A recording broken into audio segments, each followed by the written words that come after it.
I'm Colin. I'm here with the Energy Co-op, our sponsor for tonight. We would really love if you stopped by and met Lauren and I later, but this story actually has absolutely nothing to do with the Energy Co-op. So the backstory of this is I was studying abroad in Chile. This was 2011, so pretty long time ago. And I had a break during my study abroad time, and I was actually traveling to Bolivia.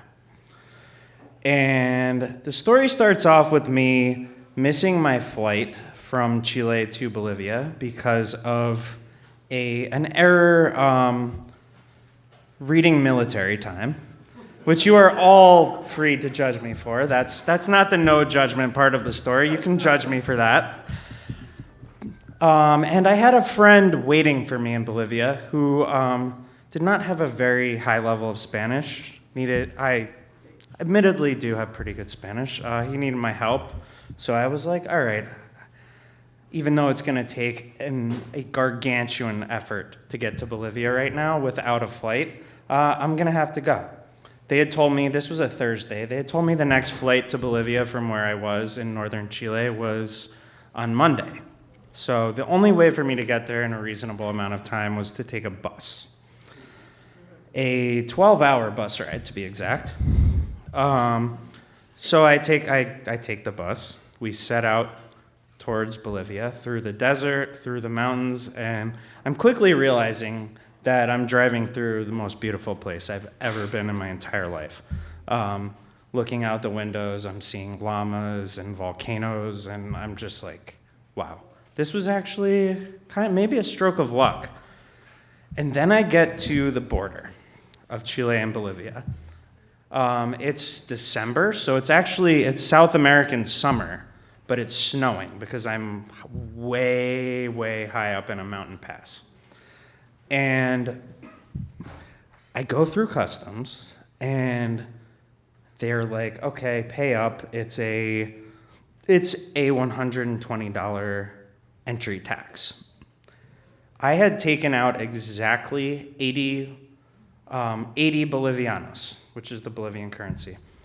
Sorry, I'm doing my calculations wrong. So I had taken the equivalent of $80 worth of Bolivianos. So I was $40 short because the entry tax by air and the entry tax by land were different. So I'm $40 short. I'm at the border, and these Bolivian custom officials in military uniforms are giving me kind of a hard time. And I'm just sitting there like, crap, what am I gonna do? I'm in the high Andes, it's snowing in the summer, I might get stranded here.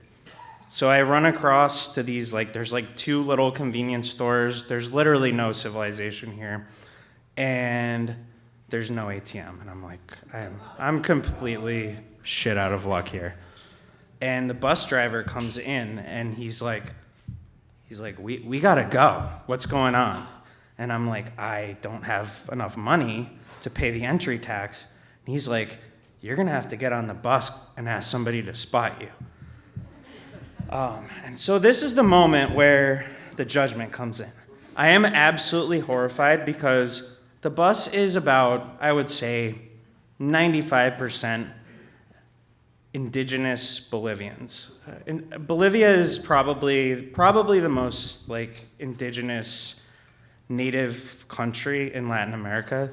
There's over 100 languages that are spoken there. Most of the people on my bus are wearing very, very traditional outfits. And I'm like, you mean you're telling me, the privileged gringo kid here with the North Face backpack, with the band t-shirt on, you're telling me to go up on this bus and beg these Bolivians for money? I'm like, there's no way. And the bus driver's like, do you want to get stuck here? What you don't have any other, he's like, listen man, you don't have any other choice. We're in the high Andes, we got snow-capped volcanoes, it's snowing in the summer, you're gonna get stuck here, who knows when the next bus back to Chile is? And I'm like, all right, screw it. I guess I gotta do what I gotta do. So I go on the bus in my second language, in Spanish, which, again, my Spanish is pretty good, not perfect. I go up there on the bus, and I'm like, all right, guys, listen, I hate to do this, but this is the situation. I screwed up the border tax. I'm $40 short. Either I get stuck here or somebody on this bus is going to have to spot me. I swear the second we get to La Paz, I'm getting off the bus. I'm going to the ATM with you. I got you. I'm good for the money, but I just got to get from here to La Paz. And shockingly, like, everybody on the bus was like applauding me and laughing, and like immediately like 4 different people were like, yeah, whatever, we got you. And I thought I was gonna get like ridiculed. I thought I was gonna feel like the biggest jerk in the world.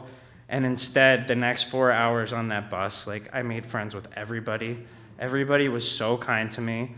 I got the elderly woman who spotted me the $40.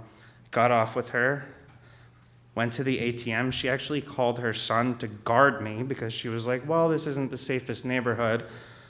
She then made me call her when I got to my hotel to let her know I was okay.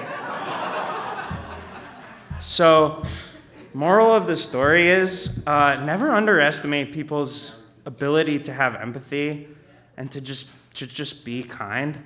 I thought that I was going to sound like the biggest jerk in the world, and everybody just welcomed me with open arms and was so incredibly sweet. So, yeah, people aren't always going to judge you.